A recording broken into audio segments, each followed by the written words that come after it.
Hai, saya Farisha, Team Leader. Saya Widat, Researcher. Saya Ana, Project Designer. Hai, saya Adik, Programmer. Kami dari tim Felda Cuping Adventures dari Sekolah Kebangsaan Felda Cuping Perlis. Selamat pagi, selamat petang, cikgu dan perajuri yang dihormati.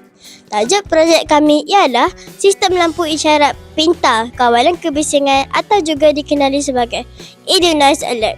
Kadang-kadang semasa aktiviti dalam kelas seperti perbincangan kumpulan, murid bercakap dengan kuat dan bilik belajar menjadi bising. Apabila kelas terlalu bising, murid sukar untuk memberi tumpuan dan belajar dengan baik. Oleh itu, kami membangun satu sistem pintar yang boleh mengesan tahap bunyi dalam kelas dan menunjukkan tahap kebisingan menggunakan lampu isyarat berwarna hijau, kuning dan merah. Sistem ini menggunakan microbit, iaitu sebuah komputer kecil yang boleh mengesan bunyi dan mengawal lampu. Seterusnya, rakan saya akan menerangkan penyataan masalah dan objektif projek ini. Terima kasih Farisha. Masalah yang sering berlaku ialah murid tidak sedar bahawa mereka membuat bunyi yang terlalu kuat dalam kelas. Guru juga perlu menegur murid berkali-kali supaya senyap. Oleh itu, kami membangunkan satu sistem yang boleh menunjukkan tahap kebisingan secara automatik. Objektif projek kami ialah: pertama, mengesan tahap bunyi dalam bilik darjah menggunakan mikrobit. Kedua, memaparkan tahap bunyi menggunakan lampu isyarat berwarna hijau, kuning dan merah. Ketiga, membantu murid lebih peka terhadap tahap kebisingan dalam bilik darjah. Selepas ini, rakan saya akan menerangkan metodologi projek ini. Baiklah, sekarang saya akan tunjuk bagaimana Edu Noise Alert berfungsi. Sistem ini berfungsi melalui beberapa langkah mudah. Pertama, sensor mikrofon dalam mikrobit akan mengesan tahap bunyi di dalam kelas.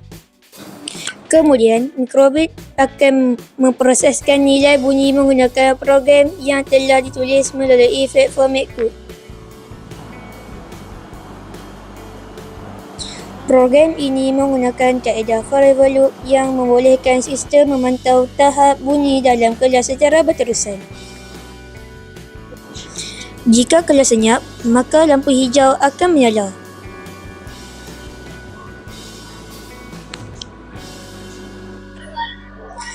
Jika bunyi mula meningkat, maka lampu kuning akan menyala sebagai peringatan kepada murid supaya mengurangkan bunyi.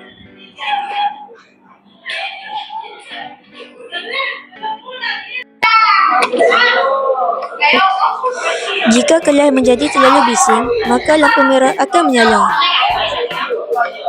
Pada masa yang sama, penggerak akan berbunyi selama 5 saat sebagai amaran kepada murid supaya kembali senyap.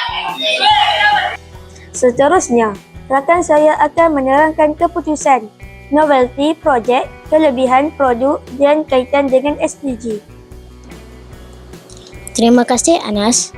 Daripada ujian yang dijalankan, sistem ini berjaya mengesan tahap bunyi dalam kelas dengan baik. Apabila kelas senyap, lampu hijau akan menyala. Apabila bunyi meningkat, lampu kuning pula menyala. Apabila kelas terlalu bising, lampu merah menyala dan pegera berbunyi. Ini membantu murid menyedari tahap bunyi mereka dan mengawal suara mereka. Novelty projek ini ialah: pertama, sistem ini menggunakan sensor mikrofon mikrobit untuk mengesan bunyi secara automatik. Kedua, projek ini menggunakan konsep lampu isyarat trafik yang mudah difahami oleh murid.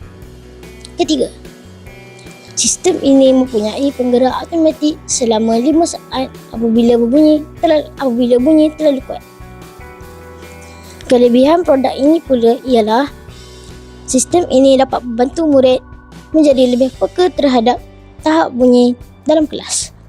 Selain itu, ia juga membantu guru mengawal suasana bilik darjah dengan lebih mudah. Sistem ini juga mudah dibina dan menggunakan kos yang rendah. Kerana hanya menggunakan mikrobit dan komponen elektronik asas. Kesimpulannya, projek sistem lampu isyarat pintar kebisingan atau EduNews Alert menggunakan mikrobit dapat membantu mewujudkan persekitaran pembelajaran yang lebih selesa dan kondusif. Projek ini juga menyokong matlamat pembangunan lestari SDG 9 iaitu industri, inovasi dan infrastruktur.